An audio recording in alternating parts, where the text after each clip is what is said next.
There was once a shoemaker, who worked very hard and was very honest, but still he could not earn enough to live upon, and at last all he had in the world was gone, save just leather enough to make one pair of shoes. Then he cut his leather out, all ready to make up the next day, meaning to rise early in the morning to his work.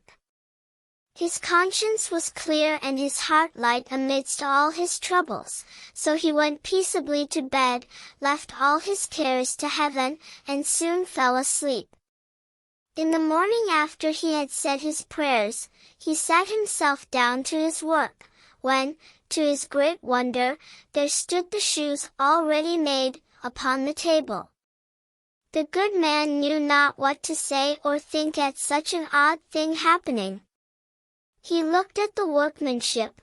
There was not one false stitch in the whole job, all was so neat and true, that it was quite a masterpiece. The same day a customer came in, and the shoes suited him so well that he willingly paid a price higher than usual for them, and the poor shoemaker, with the money, bought leather enough to make 2 pairs more. In the evening he cut out the work, and went to bed early, that he might get up and begin betimes next day, but he was saved all the trouble, for when he got up in the morning the work was done ready to his hand.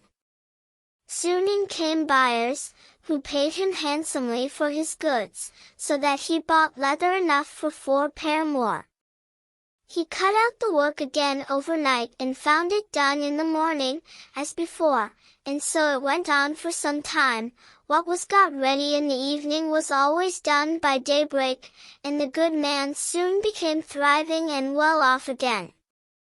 One evening, about Christmas time, as he and his wife were sitting over the fire chatting together, he said to her, "I should like to sit up and watch tonight, that we may see who it is that comes and does my work for me."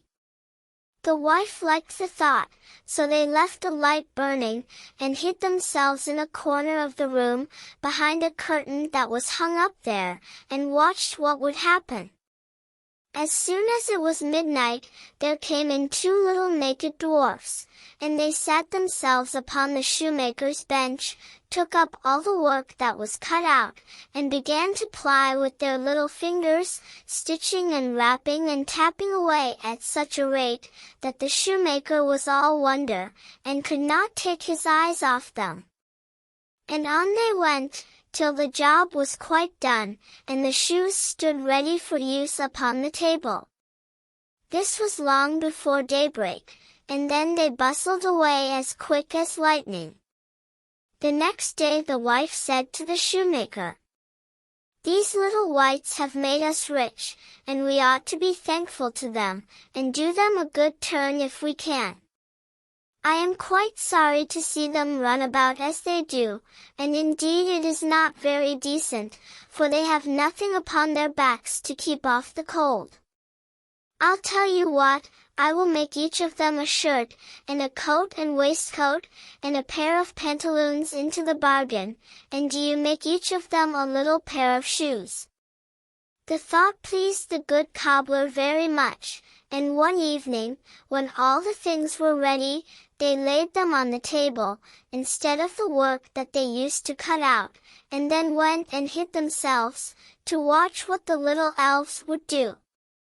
About midnight in they came, dancing and skipping, hopped round the room, and then went to sit down to their work as usual, but when they saw the clothes lying for them, they laughed and chuckled, and seemed mightily delighted.